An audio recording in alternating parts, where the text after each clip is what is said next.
الحمد لله رب العالمين وصلى اللهم وسلم على نبينا محمد وصحبه أجمعين ودرسي صدحية تبنات دروستين بشهر رمضان بإذن الله تبارك وتعالى. أحكامتا بشهر الصون هريبين واحد اللي إن لبرتاي وواجبين وطح سوء صوم كانوا النقض مقبول عند الله إلهي أكتيس مثل أقبلي هذا بقى بدأ مسلمات سيجار هذا نصي شيخنو soonku yuu ku waajibaa. Mithaal aan usoo qaadana gabdhaha. Gabadh kasta oo muslimad ah oo qaan gaadhay oo caqligeedu joogo oo musaafir aan ahayna degan oo awood lahoon jiranayn oo mawaanicdii soonka diidaysa sida dhiigga xaydka kii nifaaska iyo ka nabad gashay waa ku waajiba soonka in la soomo waajib bay ku tahay. sidaan horeyba u sheegnay niyada habeenkii laa siyaama liman lam yubayit isiyaam min alleyl. habeenkii ruuxu hadduusan niyoonina soon uma jira baan yidhi. marka waa in la niyoodo, waa lagama maalmaan. mufsidaadkii soonka burinhayeyna waa inaan iska ilaalino. waxyaabaha soonka buriya jimaaca ka mida iyo galmada. waxaa ka mida manidii iyo biyihii oo shahwo ahaan qofka uga soo baxay. waxaa ka mida cuntadii iyo cabitaankii ruuxu u cunay. waxaa ka mid a irbadihii qofka ee cunto ahaan loo siinayey. waxaa ka mid ah dhiiggii xijaamada iyo toobinka kusoo baxay. waxaa ka mid a inuu qofku iska hunqaaciyo. waxaa ka mid a dhiiggii xaydkii nifaaska inuu gabadhii maalinimo uu ka jabo. umuurahaasi waxay ka mid yihiin waxyaabaha keenaya inuu qofku afuro maalinkii ramadaan, waxyaabaha ka jabiya weeyaan. ramadaan waa shahru siyaam laa shahru tacaam. bishan hore waxaan u sheegnay inay tahay bishii soonka, laakiin bil cunto ayn ahayn. ilaahay subxaana wa tacaala baa inagu waajibiyey bisha ramadaan si uu qofku xoog ugu yeesho, u sabro, si uu waxyaabaha shadaa'ida iyo dhibaatooyinkana uu u taxamulo. maxaa jira naftiisana uu u dabtiyo, uu uga adkaado, shahwadiisina u qamciyo, u celiyo, mutaqina uu noqdo, alla uga boqo subxaana wa tacaala. rabbi markuu leeya yaa ayuha aladiina aamanuu kutiba calaykum asiyaamu kamaa kutiba cala aladiina min qablikum lacalakum tattaquun.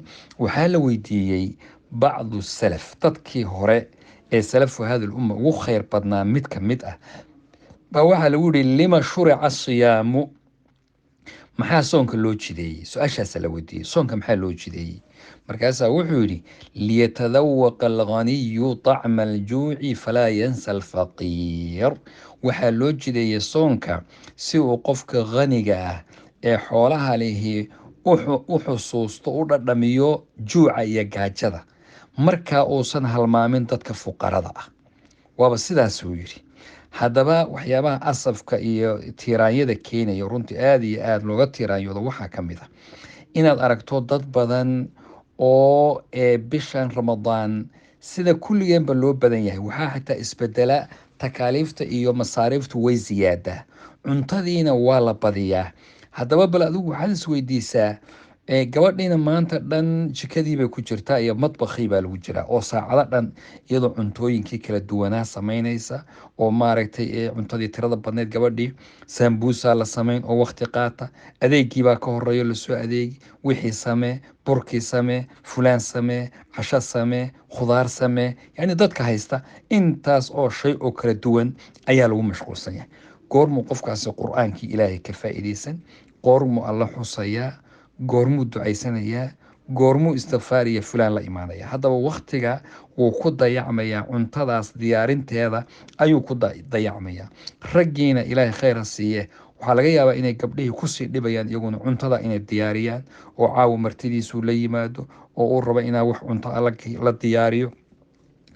rasuulku wuxuu yuri sal alla alay wasalam maa mala bnu aadam wicaaan sharan min batni. yacni qofka binu aadamka sidiisaba wax ka shar badan calooshiisa uu buuxiyaay ma jiro.